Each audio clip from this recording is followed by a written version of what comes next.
Hey, what's up? It's Deanna. So today I wanted to show you two neat pairs of opera glasses that I haven't shown you before. Now, I collect antique opera glasses. I have quite a few in my collection, but the ones that I always go after are these type. And let me show you.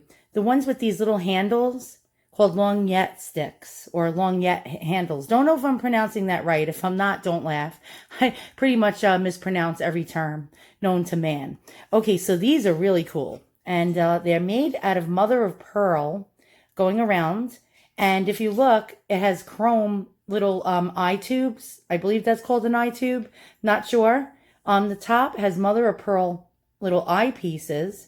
And dotted off here with this little mother of pearl drop right here that was a screw. Then we have a mother of pearl wheel. It's a focusing wheel. And the cool part is if you go like this, if you turn the wheel, these little eyepieces go up and down so a lady could focus in.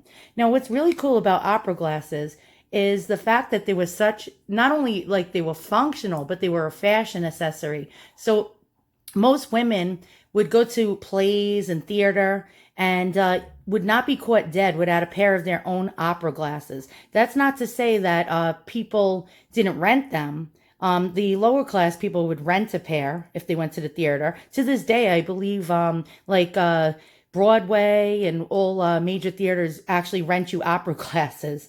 Now, a poorer lady, a lady not of much money or income or wealth, would have had plain opera glasses, much less expensive than, say, mother of pearl, like these.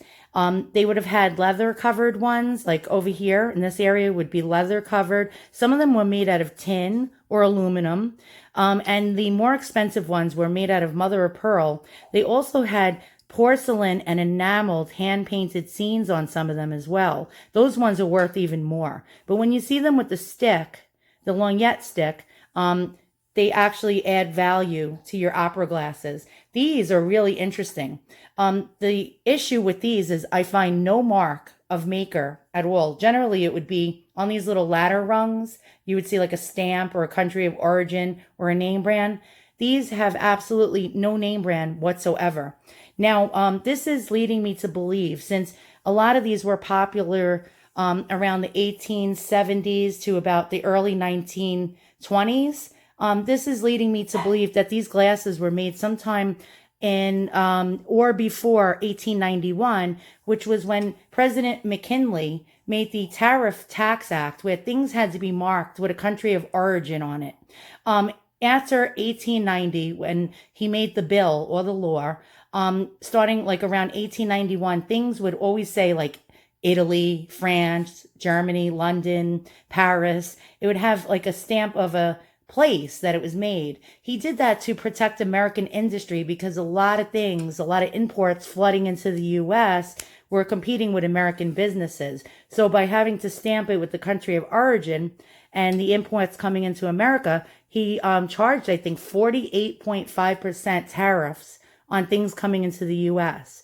Now, that was, again, to protect American interests. Now, most of these opera glasses that you will find were made in France.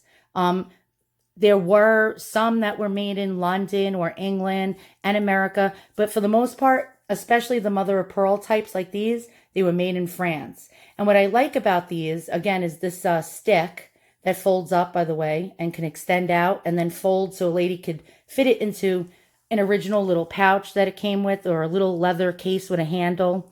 I like the chrome.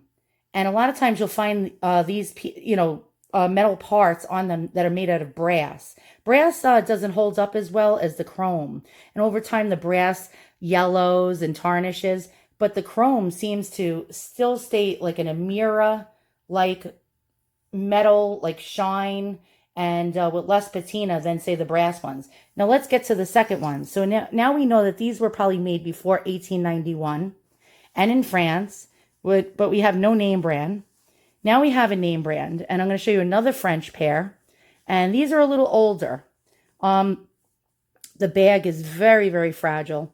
This fabric, like old fabric, like totally disintegrates over time, as you can see. And it has a beautiful eggplant colored pouch that it came with little drawstrings. Now this, let me show you. This was made by, I'm going to probably butcher the name. I believe it's pronounced Chevalier in Paris. And if you can look at these little eye pieces, it tells you Paris. It's upside down over here. And Chevalier. And these are actually very, very rare. And I'll tell you why. Okay, so the reason why these are rare, now Chevalier isn't as expensive as most of these mother of pearl binoculars that you'll find. I call them binoculars, but they're opera glasses. Were made by a company by the name of Lemire. Don't know if I'm pronouncing that right. Most of them will be marked Lemire, Lemaire, or Lamire. They were like the most premier maker of fancy opera glasses.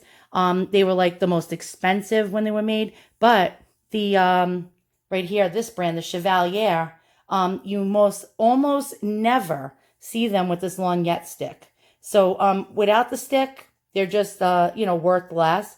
But with the lorgnette stick, these are very, very rare and very hard to find and valuable. Now look at the beauty of the workmanship on the lorgnette stick. Now these were probably made sometime in the late 1880s, early 1890s. It's older than this pair by probably a few years. This company went out of business around that time. So that's how I can date these. Very interesting. Now let me open up the lorgnette to show you. And it's not as long as the other stick, but look how elegant and fancy and beautiful that is. Quite interesting. And here we go again with that beautiful mother of pearl. And now we have the brass. And for some reason, I like the chrome better. Let me show you the difference here. See how like the chrome is like really mirror finish? But then again, the brass looks very pretty because it's almost like a golden look to it. I'm trying to focus in there. It's very hard. But these are just absolutely stunning, gorgeous. They're fascinating. They fascinate me because not only was this meant to work, form a function, it was also beauty and fashion. And a proper lady wouldn't be caught dead going to the opera without such fancy, fancy looking opera glasses, unless she was not wealthy and she was poor and she couldn't afford a nice pair and had to go with like aluminum or tin ones, which weren't as exciting as, say, these mother of pearl ones. The only ones I don't have in my collection are the ones that were made out of porcelain, that have the beautiful hand-painted scenes on them. You'll see like courting, like a man and a woman courting, or beautiful flowers or animals that were hand enameled and painted. Those ones are worth quite a bit. So if you see enameled ones that have hand painting, always go for them. Grab them if you can for cheap. You probably won't be able to find them cheap, but if you do, snatch them up. Now, really fast, around the time these were made, in our money today, it would have cost a lady between $150 to about $350 for a pair of opera glasses like these. So these were not cheap.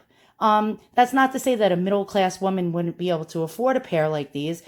Somebody would have possibly gave it to her as a Christmas present, which you find a lot of times. You'll find these engraved with people's initials on them. Actually, you would find that a lot of times with somebody's initials engraved on this little bridge area with the year or a date. And a lot of times you'll see the date of like Christmas, because they were given to a lady for a Christmas present.